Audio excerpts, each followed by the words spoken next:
finance. Yep.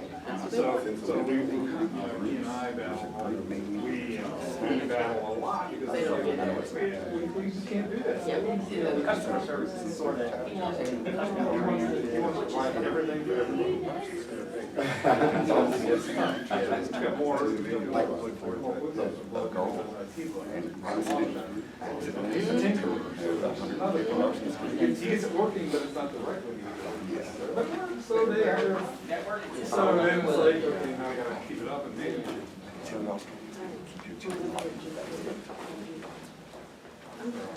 It's, yeah, every place you go is different. It's always, some people look at it, like, we're watching Nichols use the list, a lot of states provide support for all areas. I mean, they really did up until about 10, 12 years ago, not long after I got there, and we started to start branching off, and then when my boss got hired, that was, we really need to bring everything in. So short of the network and really emails, just use our loads. Yeah, I know. Well, that's going away soon. We're finally going to come up to the modern age. Yeah, we need pictures of those. Yeah, I need to say, okay, I'm getting ready to say it. Yeah, vendors do that. They come in and they're like, well, we got, they kind of look at it. really? Like, not even first, you're not supposed to have that done all the time. We're getting ready to change by the end of the year. Yeah, government runs.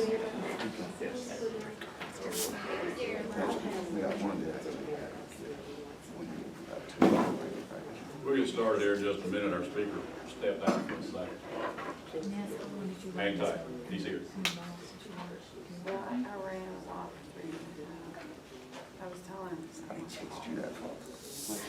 My energy level is way down. We're not, carry on evangelist or anything, if that makes any sense. I'm naturally born. I'm just a mirror by then. Yeah.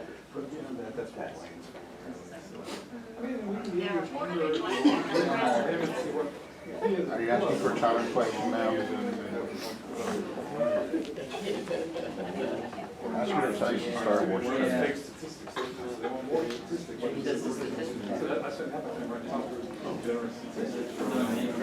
Okay, we'll go ahead and get started. Our next presentation this morning is going to be about IT governance, specifically what's happening in the city of Fayetteville, how they are approaching IT governance, how they're using the COBIT framework as a piece of that. And so I'd like to present to you Dwayne Campbell, the Chief Information Officer for the city of Fayetteville. So let's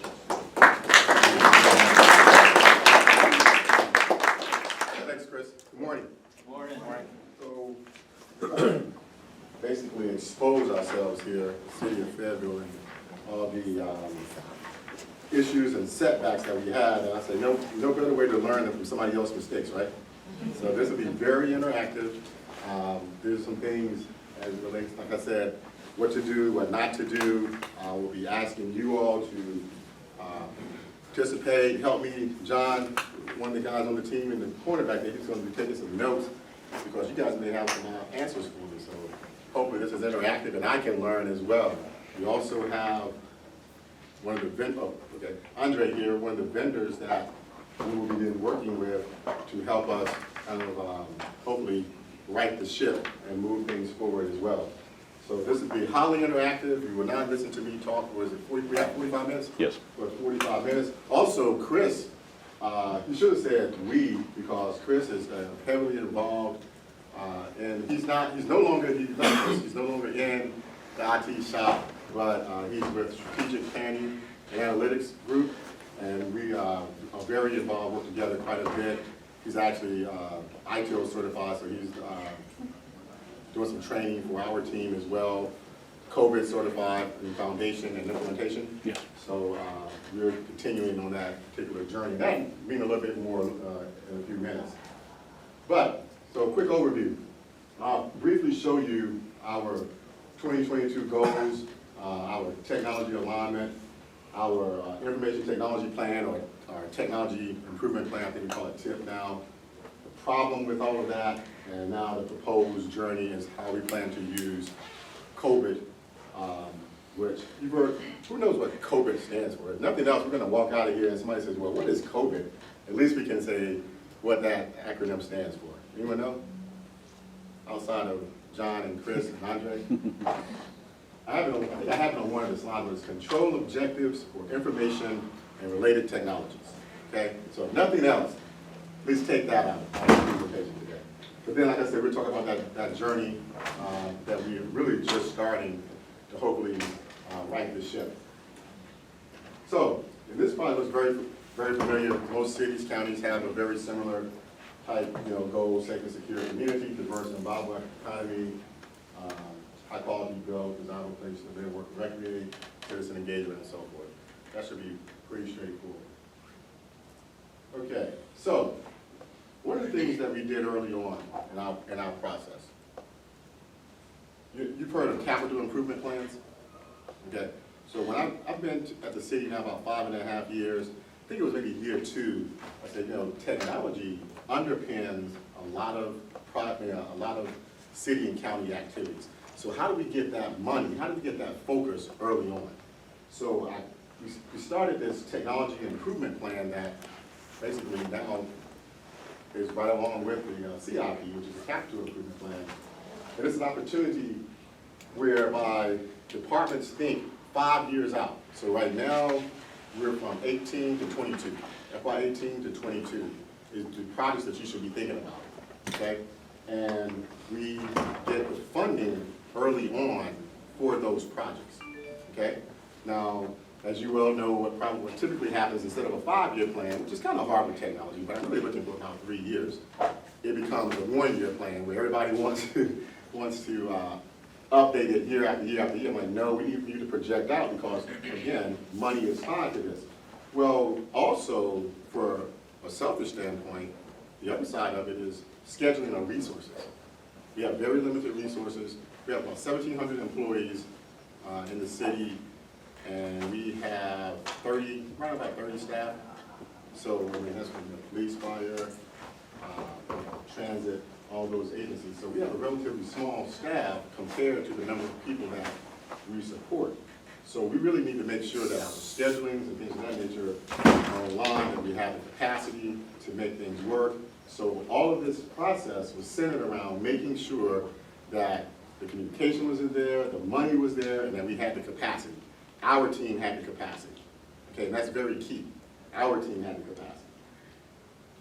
Some of the goals, if you will, of that technology improvement plan process was centered around aligning with the strategic plan. So you saw those 6 goals, right? Well, in addition to those 6 goals, it's about 23 objectives, Chris, and about 29 targets for action that's centered around those 6 goals that you saw.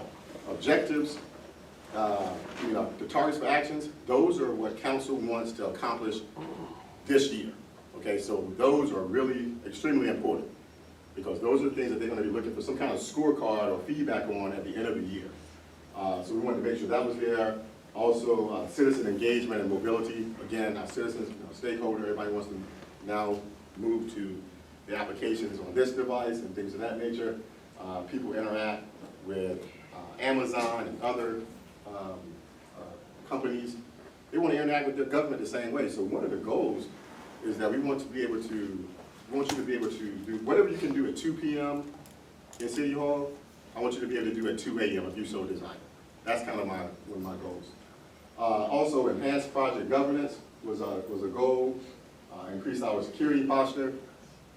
We don't have a dedicated security person, so we use a managed service process, but that's another presentation here. Disaster recovery and business continuity, and also the plethora of public safety applications. The definition, if you will, what constitutes a technology improvement plan. And I'm really rushing through this because this was our first attempt at governance. This is what I was looking at as our governance plan, okay? So, it was replacement upgrade or new technology purchases with, particular cost, implementation cost of $25,000 or more, expansion or renovation project. I was really trying to capture pretty much anything that a department could say that had technology related to it. I was really trying to capture it there, but I didn't want to deal with like the $2,000 to $3,000 projects. But anything else, I did want to try to capture it so that we could plan for it because, as you well know, what happens? mid-year or right after the budget passed, they have these projects that all of a sudden pop up, and nobody talked about them early on, and now who has to fix them? Or who has to be there to help implement them? No offense, but vendors come in, oh, you don't need IT, and then they come and like, oh, I can't even get on the network, I can't do this. Now all of a sudden now, what the project that did not require any IT services now requires, what, 80, 120 hours of our time, right? And then projects that were multi-year in nature and had an enterprise-wide impact. And so what happens is you end up, and this is a slide that kind of actually I present to council every year, where we look at different aspects of our TIP process and they vote on it. So you see here's the money that happens in FY18, and then these are the out years, and that's security and infrastructure. We also have citizen engagement and mobility. That's your area, right, John? Yes. Okay, so John's area, different activities there, business intelligence areas, and there's some application software. So we try to cover all those particular areas, okay? Well, what happens when we were going through this process, there were a couple of problems that happened. You know, so you see all of these activities. There's several activities there. We even engaged the departments to help us come up with a ranking. So I think it was like maintain capability. Help me out, Tracy. It was maintain capability. Was it federal and state mandated project? If it was, it was 9 different criteria. Continuing. I'm sorry? Continuing. Continuation project. Council mandate. Mandate, exactly. There was a few more different activities that were centered around, or criteria, I should say, that we used to rank those particular projects. Oh, department rank, because you may have a department that has 5 different projects, but we want to make sure that from a priority standpoint, we know what you feel is your #1 project, so that would get a higher ranking as well. So we put all that together, and then I'll give my recommendation to the council, or to the manager, and to the council, and it kind of looks like this. Couple problems. So then, after that, we have our plan, right? So once they vote on these projects, I have my plan for FY18. So I thought. We then start our governance meetings, okay? Well, what happened, you know, a governance meeting is supposed to help you set the priority of those projects, right? But what happened in the meetings, they became status meetings, like an update on the high-profile projects. It became more about, give me a project update. So we spent an hour and a half giving project updates versus getting to governance and so forth, governance-related activities. Also, part of your governance strategy should help you understand ownership and accountability. All the accountability still came back to us. We have a permitting and inspection software. Chris worked on it early on from a promise gathering standpoint and brown paper mapping standpoint. Early on, that's in permitting, inspection, code enforcement. Design, implemented it the way they wanted. What happened? They didn't like it once it was implemented. That became an IT issue. We had, what's that other one? Oh, the timekeeping. That hopefully by the end of this fiscal year, we're going to move this one into production. But there again, we had an audit. As a matter of fact, the project manager for that particular project just walked in, so I'm glad. I was hoping I was allowed it and finish it before she came in, because that just like raises all kind of things in her body. But anyway, we've been working on that project for over 2 years, almost 3 years, in the sense that there again, and then they did an audit, the finance group did an audit. The first line in the audit report said, this system has been ready for production for 14 months. It's just that the finance department, or payroll department specifically, just need to test this to upload. So departments have been running in parallel for 14 months. Guess who that problem came out right? I'm like, wait a minute. We have a governance structure. We have a process upon which how we're going to make this work.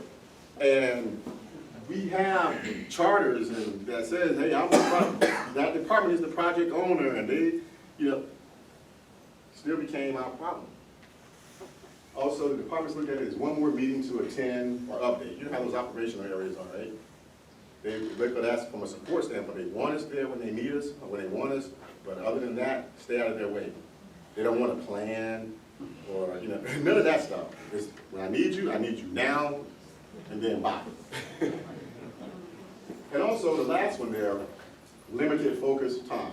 That's something that I think we all can understand, in the sense that if you don't have somebody working on governance as their main job, and that was one of the biggest problems. If you don't have somebody which is their almost full-time job, it's just going to falter. And that's where we're enlisting the services now of Infotech to help us through or with our particular journey as it relates to governance. So let's get into some of the more governance type activities, if you will. So again, I thought we had a governance plan, but it was really suboptimal. And like I said, I'm exposing ourselves here. I couldn't necessarily articulate the value of some of the initiatives or the spend. There was no real standard approach to prioritization. A lot of times, it was who screamed the loudest, who was going to get, or what was going to get in the paper. PD always, police department, they always use that. I don't know if you guys get the Federal Observer, but just recently we had a wireless camera issue. And now, all of a sudden, in the paper it says, yeah, IT is taking that over, whereas before the police chief didn't want us to have anything to do with it. I'm like, wait a minute, how are we now taking it over when they didn't want us to have anything to do with it? Are you kidding me? So, but because, he was new and everybody loved him, he was able to skip the process. Is that familiar? He was able to skip the process. And it's coming back now to haunt them because they didn't go through the proper channels. If they had gone through the proper channels, I don't necessarily think that vendor would have been selected, maybe, but I don't think that vendor would have been selected. And we would have had a lot more, let's say, legal backing to move things forward in the direction they were moving now, probably going on the trail. Resource misallocation, a lot of resource wasted, time wasted because of working on projects that the department said that they wanted to move forward with. We spent more time working on the projects than they did. We had more skin in the game than they did. Let's see, misdiagnosed risk, that's a big one there. Every project has risk, right? But if you don't know, if your project owner or champion is risk averse and you don't get that on the front end, man, I'm telling you. I have a project right now that's this timekeeping software. In the last meeting. Oh yeah, it is. I mean, it is. And as the director, I have to toe the line. I have to say, oh no, it's going to be okay. We're going to move this forward. But I mean, man, I'm gonna tell you, amongst friends, I get frustrated. I really get frustrated because I had to play both sides. Mike, you understand that, right? But in the last project meeting, it's a custom report that they are looking for. And you can get the information off of another report. That's a canned report. But we paid a significant amount of money to get this custom report because it looks just like the JDE report they get now, right? There's nothing else wrong with the system. And they said, well, until that report is finished, we can't go live. I'm like, how can a report that you can, that just doesn't make sense at any level to me. That just does not make sense. But they're the project owner, they're allowed to get away with it for whatever reason. But those are the things and the challenges that, I mean, I'm probably not telling you guys anything new. It may not necessarily be a report, but it's something else that you see on a day-to-day basis from a project standpoint that helps us or keeps us from being as productive as we can be. Which kind of leads to, in some cases, dissatisfied stakeholders. Where you look at business strategies and IT strategies are misaligned, or there's a lack of mutual trust. And that's part of what this was. It was just a lack of trust in some cases. There's no basis for it. there's no basis for it. That's just their feeling. And unfortunately, there's sometimes, there's just not things, if you don't get it on the front end, if you don't have that conversation and get the communication plans and things of that nature on the front end, understanding the risk and so forth on the front end, it's very difficult to deal with on the back end. So these are, even though I thought we had a nice process upon which to get the funding, upon which to have the departments rank their projects, I look at all that as governance.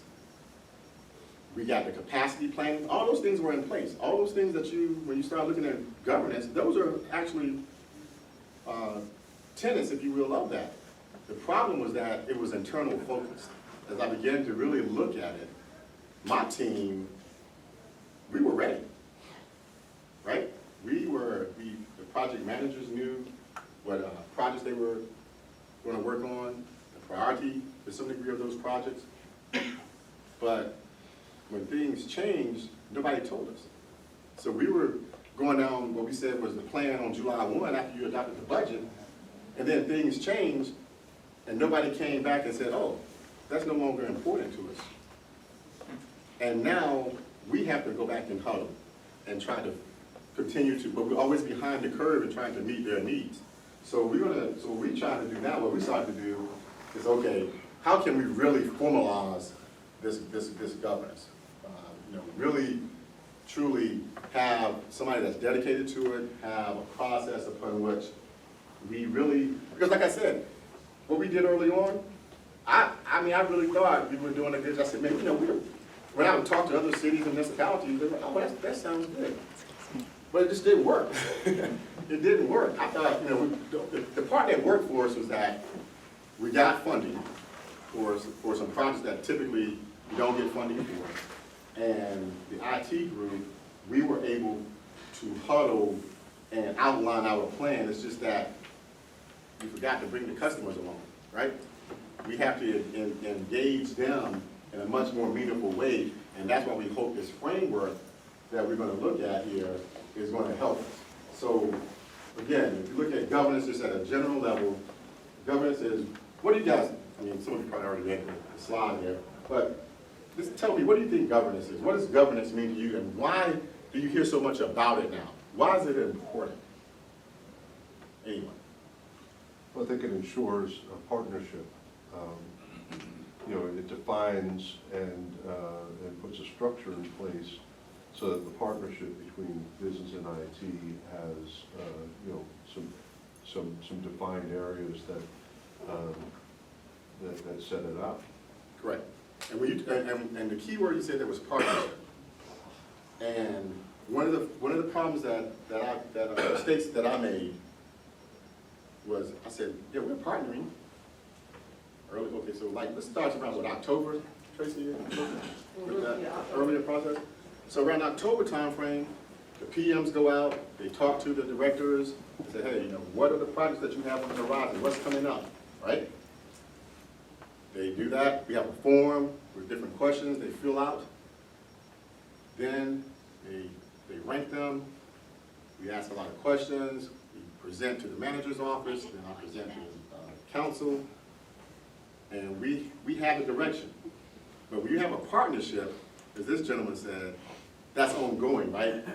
Well, I said, hey, I got the information now. I know what you want. You told me what you want. Let's go and do. But if we didn't continue to engage them in a meaningful way along the way, and priorities change. So when you say partnership, it's not just a one and done. It's continual engagement. And the framework upon which we're going to start using from a COBIT standpoint ensures that engagement is there all along. Anyone else as it relates to governance? This side of the room, we get one person on this side of the room, and then we'll move forward. So with our governance committee here in New Hanover County, it's certainly about partnership, but it's also about aligning the mission of the departments with the mission and vision of the county, so that everybody's hopefully headed in the same direction. Exactly. And you remember on the first slide when I talked about, when I searched the goals, and I said there was 23 objectives, and then those targets for actions.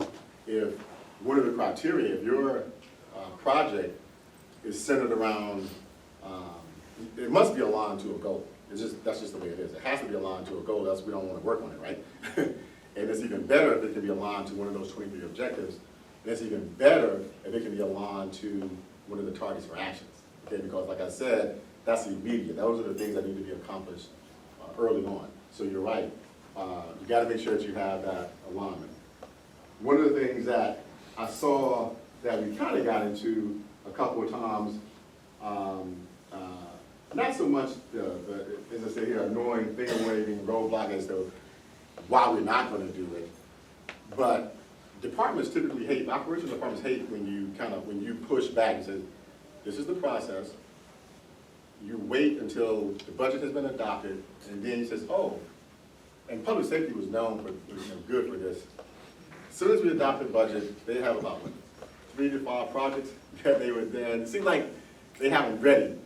As soon as the budget is adopted, like around August time frame, oh, look at these projects that we forgot to add to the TIP project. What? Yeah, we got the money. Don't worry, exactly. Exactly. You heard the story. You heard the story. Let's see. It's also, it's not, governance is not, it must be purposeful, it must be built with, like you said, the objectives in mind. So we started having a conversation around COVID. And that's what I mentioned. That's the one takeaway, right? Control objectives for information and related technology. So we said, okay, let's start using the framework. And just like any other municipality, I said, oh, we can do this. We had a vendor come in, teach us the concept. It was the foundation course, I believe, right, Chris? The foundation course. And then about, 3 months later, we went through the implementation course, and a couple of people got, and the good thing about the COVID-5 framework, that one of the things that I feel we do well in the city is we try to educate our partners or the other departments along the way. We don't just try to train IT up.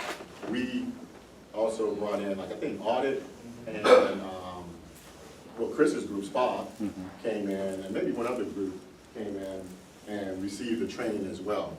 So we began to use this, say we're going to move forward with this framework. Went through the training, took the exam and so forth. Pretty intense exam, by the way. Took the exam, and then what happens? Get back to work and life happens. People start calling you with problems, right? Constantly. So, but the framework, let's talk about the framework. It's a comprehensive framework that assists enterprises to achieve their goals and deliver value through effective governance and management of enterprise IT. The 2 words there that are important is governance and management, and understanding the difference. Governance, and a lot of times our politicians, our council, they want to move into more of the management when they should be setting that governance policy. And they really kind of set that when they look at those targets for actions and objectives, right? But management, our city manager, deputy manager, and so forth, those are the ones who now will, along with the departments, assist with setting that priority, okay? And making sure that it's a peer priority, a peer review as well.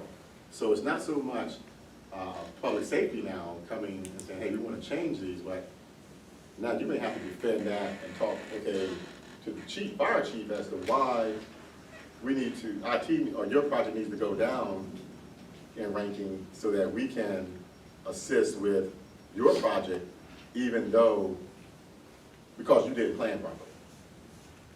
That's a difficult conversation to have with one of your peers. It's easy to have with us, right? It's very easy to have with us, but it's very difficult to have on a peer level. Also enables information and related technology to be governed and managed in a holistic manner for the enterprise. What is it? I think it's 5 principles and 7 enablers. And 5 principles and 7 enablers. Again, first principle there is centered around meeting stakeholder needs, covering. So who's a stakeholder? Who's our stakeholder? Or in a municipality, county, or city? Who's a stakeholder? I'm sorry? Departments, okay. Who else? Citizens. Citizens, yep. Especially as we begin to do more mobile type applications, you definitely see where your citizens or your citizens are. Covering the enterprise end to end, applying a single integrated framework. That was key for me, is that you're not piecing different stuff together. You have a single framework that will take you from end to end as it relates to moving forward with your governance structure. And then also separating, and this is where we were, I guess, an area where, right here, separating governance from management. We got that, we still get that, I say, because like I said, we're still in the infancy of this, getting that somewhat confused, but I think one of the things that we are doing in this new framework that we're coming up with, not framework, but this new process with Infotech, is whereby we're going to get some feedback early on from our departments, and then be able to, through their partnership, be more intentional about some activities. And they have not only the framework, but some forms and things of that nature that we're going to be able to send out and get that feedback on, so it becomes not just theory. I think it was more, I don't know, Chris, what would you say? Would you say early with what we just talked about, it was more theory-based, or what's your perception? Because Chris is very, he's becoming very, not, almost like an expert on this. You know, he's really into the whole ITIL and governance framework. So what would you say, Chris, early on, with the COBIT, framework, that some of the mistakes that you feel like we made, as the now, like you said, we're moving with Infotech, but I think it was just more theory in nature. What are some of your thoughts? Yeah, I can remember first introducing it to the senior management team, and you know, when you get up there and you say, okay, we're going to start using the COBIT 5 framework for IT governance, and they just look at you with a kind of a blank stare. What does that mean? And so it just takes a little bit of time. There's some iteration that you have to go through to get them to understand and make it real for them. And you're right, if you keep it at the theory level, you're never going to get anywhere with your peers in the organization. You've got to make it real for them and help them understand how this is going to help move their project along more smoothly through the organization, and how you're going to better be able to deliver value for them, to enable them to do what they need to do. I call that my team are probably familiar with this, they call it WIFM, what's in it for me. We have to be able to articulate what's in it for them and make that very real, because if not, it's just another form or another measure or whatever that I just need to go through, and that's not what my job is. That's not how I'm, you know, the city manager or deputy city manager. That's not part of my job results. But if you look at their job results and you start seeing things that are tied to projects, then it becomes more real to them. So those are the 5 principles. What we said, 7 enablers that were centered around the COBIT framework. You know, again, there are some of the policies and so forth. One of the first things that we're doing now is in our governance committee, we actually have a true committee now. Because before, it was like departments would just come if they had an update or if there's something on there that they wanted more information on. But now we actually have a governance committee. So when the budget is adopted in June, and these projects are outlined, the next meeting, we will be able to go to them and say, okay, here are the projects that we've agreed on. Now, and you set the priority we're going to set the priority, or draft, if you will. Now, anything that changes, and when departments come to us with, and we know they will, come to us with different projects that they are not in budget, but they have the money for, somebody said over here, they now have to go before this committee. They have to go before this committee and, one, see if it's even worth adding.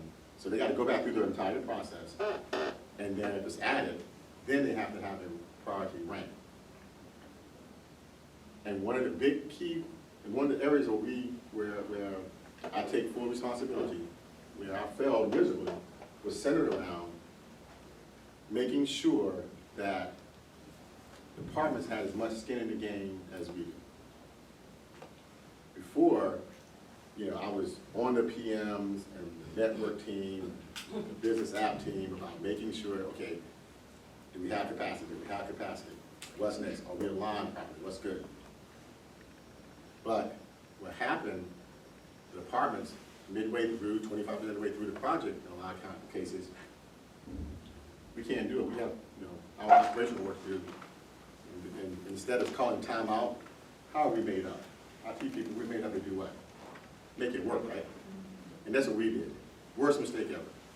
I mean, I have the 2 projects that I talked to you about. Like I said, one PM is here. She knows more about the payroll application and that process than anybody in the city. Every payroll, they're gonna call her about, hey, how do you do this? No, that should not be the case. The guy who's dealing with the permit system, Joe, he knows more about that permitting system than the people who use it every day. Because they didn't want to get trained. They want to continue to do things the way they wanted to do them. And nobody held them accountable.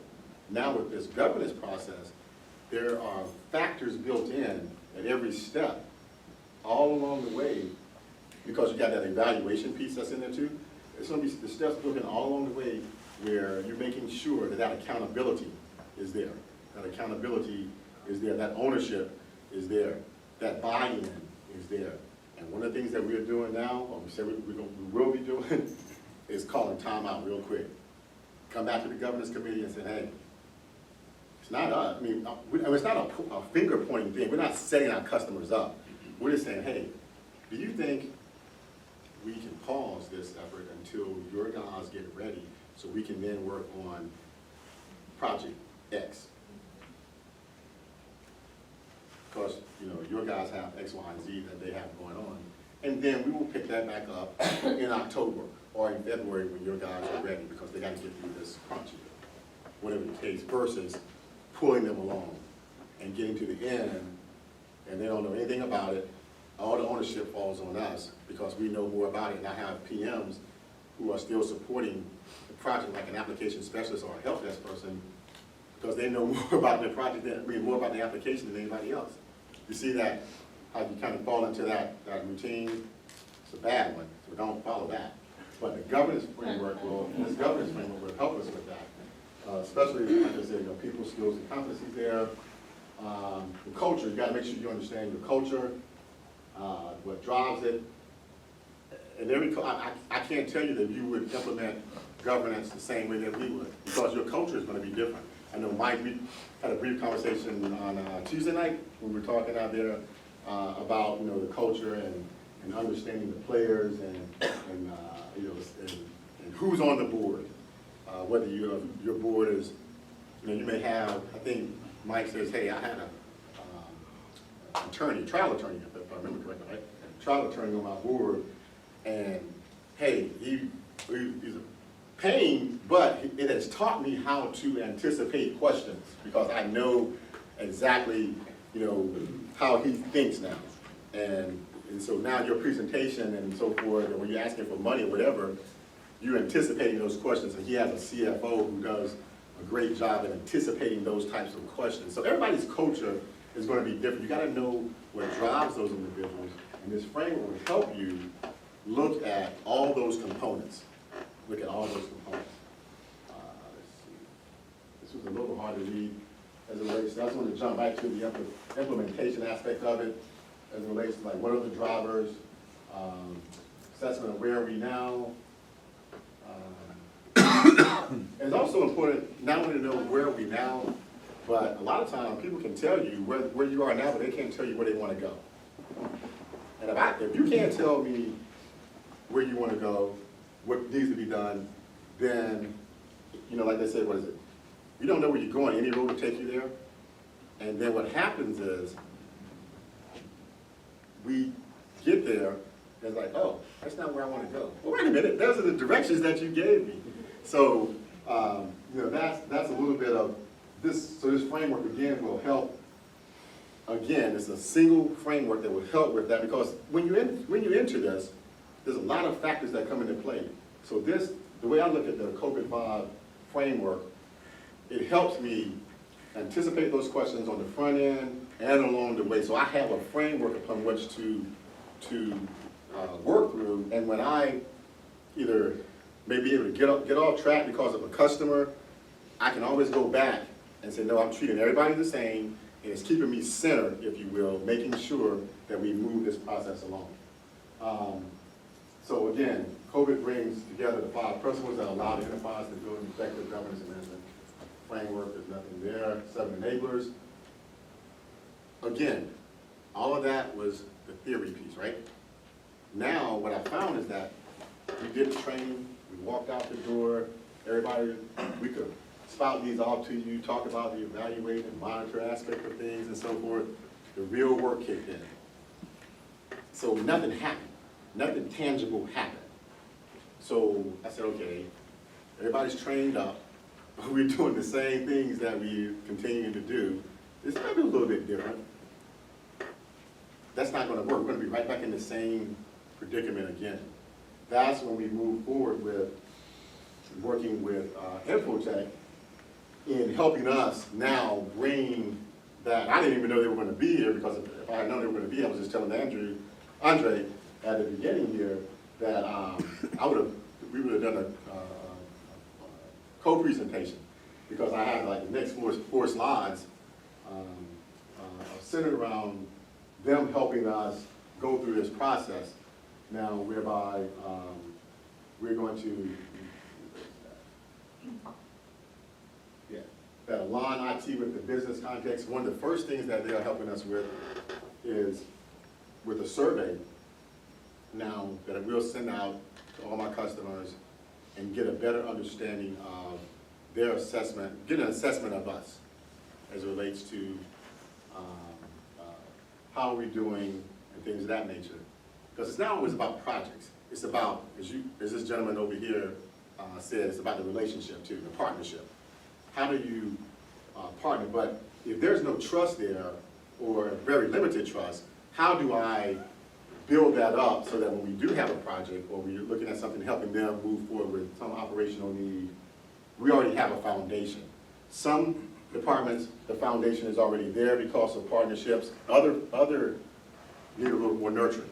So how do we work through that? So what we're doing now, we're taking this framework and working with Infotech to, again, help us with that alignment of IT with the business context. I think we have a pretty good idea of our stakeholders, but we're going to look at that as well. Also, that's very important, a presentation to the executives. I think Chris, one of the first things Chris said was, you start talking this language, and they're looking at you like, oh yeah, that sounds good, okay. But we really, now working with them, they're going to help us create a presentation whereby the executives really get that buy-in. We're going to really start speaking their language where they can get that buy-in, as well as create a customized communication plan. That's going to be extremely important. But that executive buy-in is really going to be one of the foundational aspects of from a success standpoint in making this work. Because if the department directors see that there's no buy-in from the city manager, they're going to continue to do business the same way, right? So you got to have that executive buy-in, but you got to change the conversation. Remember one of those slides on the 7 enablers around culture? One of the things that we did early on, I think the first year I was here, Tracy, when we did the Six Sigma. Was it first year? So the first year I was in the city, one of my PMs, I don't know if it was you, Melissa, or who, came and said, Dwayne, our department director, we have department directors who are giving me a hard time about saying, why do we need to do business requirements? I was just shocked by that. I thought they were lying to me, quite honestly. But they were like, no, they don't understand why we need to go out and do business requirements. I just was floored by that. I'm like, oh my God, what did I get myself into? This is my first, that was my first year, right? So I said, we have to change the conversation. So what we did, we brought in Six Sigma, but it wasn't just the IT, it was into all the department directors and anybody else who wanted to become certified, because we need to change the conversation. Actually, Chris has picked that up. So Chris became, we had about, what, 20 people that first go around, Chris, that became Greenbelt certified, and then we probably had 9 directors that became certified. So, now Chris went and got black belt certified, if I remember, black belt certified, so now he actually teaches Six Sigma throughout, for the last, what, 3 years, he's been teaching Six Sigma to other city employees. That fundamentally changed the conversation.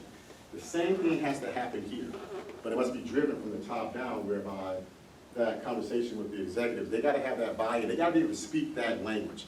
So this piece right here that they're helping us with is very critical to that. Also, that conduct brainstorming efforts, there again, roundtable discussion around how can IT be better for you?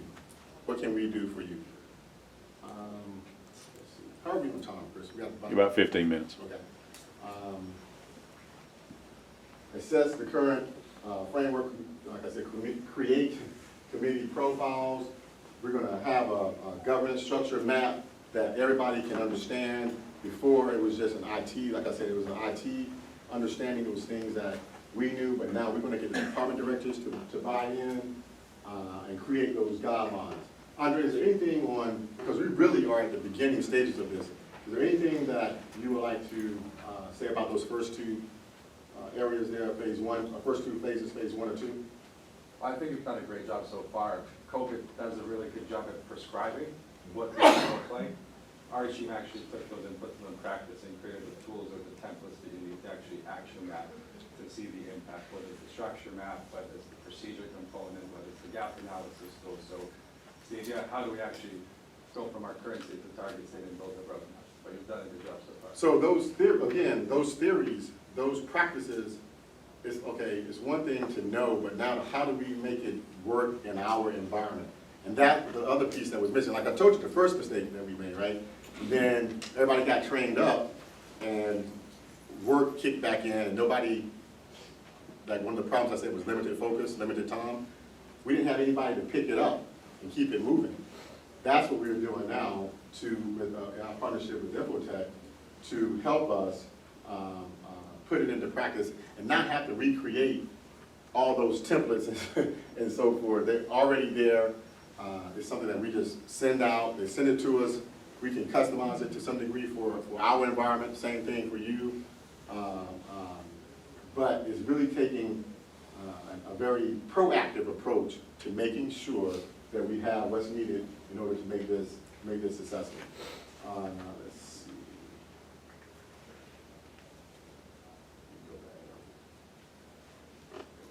And really help them with that understanding there. So many times, I think people, they say, let's throw it on the wall and see what sticks, right? And we want to understand the impact that, look, when we work through a process, you're taking time away from something else over here. And there's a value proposition there.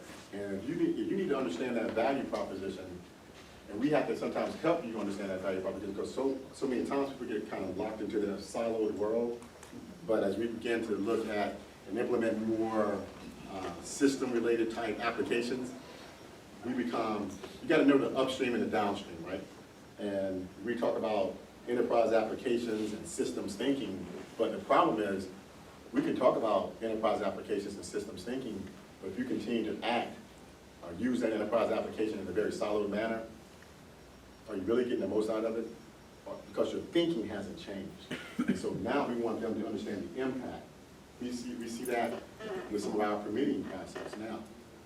People trying to take a system and do the same thing that they're like, no, this is an enterprise system. It may require you to do more, this group to do more now, but that's gonna be a huge benefit downstream. So the zoning people are like, I don't wanna do that. I've never had to do it before, but you're the start of the process. So look, when you don't do that, so many other things falter. And now helping them understand the impact of those decisions early on or not acting is part of this process as well. Does that make sense? Any questions? And then that fourth area centered around, the third area centered around, again, creating the profiles and building that process. In some cases, looking at the future state design for the governance, building that template once we get that feedback. And then we'll move right into the implementation plan as it relates to our governance. And I'll come back maybe next year and talk through what that looks like. Maybe do some co-presentation type activities around that. What did that look like? How did we go through that process? Where are we now? What are the benefits? What happened as it relates to some of the drawbacks? What worked in our, like I said, what worked in our community, the benefits of it, things of that nature. Questions? Comments? Anyone? Yes, sir. It's going to be a rough budget for outside resources, Infotech and others that you had to spend to get you on the right track. And you received money to get started. You had to hire outside third-party support. Well, in this particular case, because we have, I forget what is it called, the contract that we have with them, Tracy, our research contract with them, it's actually all included. Well, so far, what we've done is included. Now, we wanted to come in and do presentations and things of that nature. That's going to be outside, but as far as working with them on research calls and things of that nature, that's pretty much unlimited. And it's just a research call, and you know, like I said, Aaron has already sent me a couple of forms, the surveys to look through, to send out to my team. All that information goes to them. They put it in a nice, neat package, and give me some data from which to make some decisions. So far, it's all part of our overall research cost that we pay on a yearly basis. Yeah, so another question. Yes, Mike. Not really a question, a comment. I find it interesting that you're already looking for the results next year. Really, observations, so you can maybe make sure to take notes, or your team as well, is if this process is going to help people be more compliant, or if it's going to have some road effects with some departments on the other side. Yes, oh yeah, good point, because it could, you know, cause them to dig in. It's just like, you know, kind of with the permitting software that we had, some vendors, developers I should say, didn't like it because they don't get to have their permit tech, you know, their pocket permitting guy, where they finish a job and that guy just runs over and, you know, does their inspection, pocket inspection, I'm sorry, what I'm trying to say. So some people like the dysfunction and they've learned how to deal with it and work with it. And so they said, hey, now if everything's uniform, I gotta comply. I don't wanna do that. I'm gonna be treated like everybody else, really? But wait a minute, that's not how this game works. So you're right, we're gonna have those, you may have some departments who have already learned how to work the system, not may, they already know how to work the system. And now they're gonna try to put up those different roadblocks to make sure. But one thing about it, Fayetteville's not a small city.